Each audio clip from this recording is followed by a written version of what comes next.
Hi everyone, this is Bethany with the Lexington Library, and today I want to show you another digital resource that you have access to from home with your library card.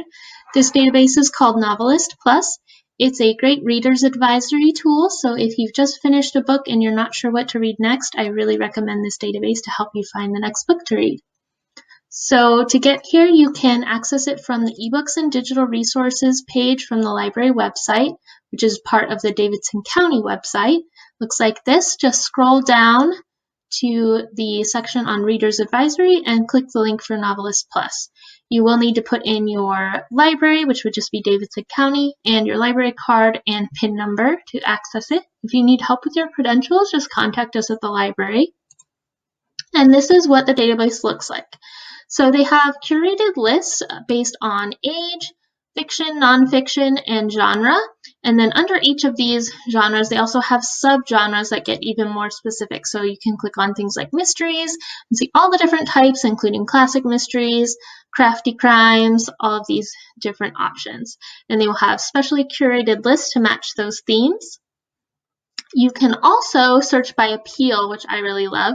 So if you go up on the top bar, there's a link for Browse By.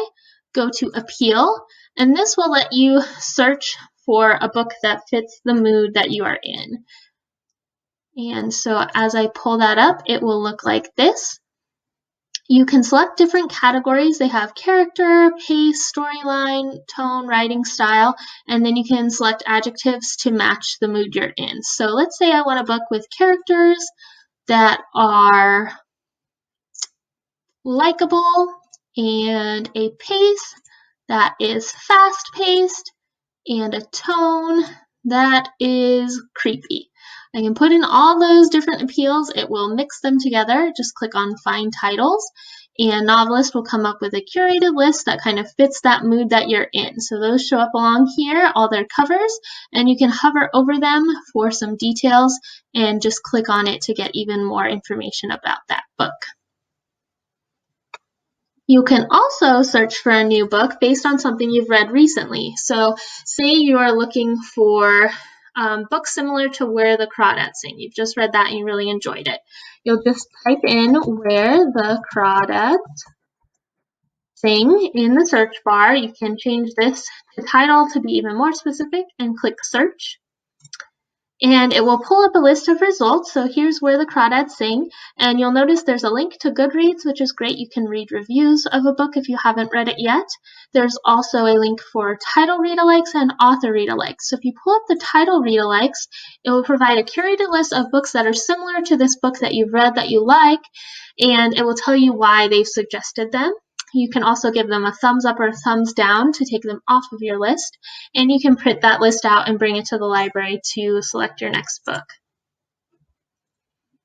You can also use Novelist to find a long-lost book that you've forgotten about. Maybe you don't remember the title or the author, but you really liked the book and you want to track it down so you can read it again.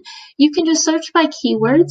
So just put in whatever details you might remember from the book. Say you read a book about a girl in boarding school, and you don't remember much else about it. Just put in those keywords into a search, and Novelist will pull up a list. And here is a list of books that fit those keywords. You can narrow them down using these refine results options on the left-hand side. And as you find books you're interested in reading, you can use this little folder icon with the plus sign to save them to different lists and print them or email them so that they're easy to find later. I hope you enjoy using Novelist Plus. To find your next book, please contact us if you have any trouble with it.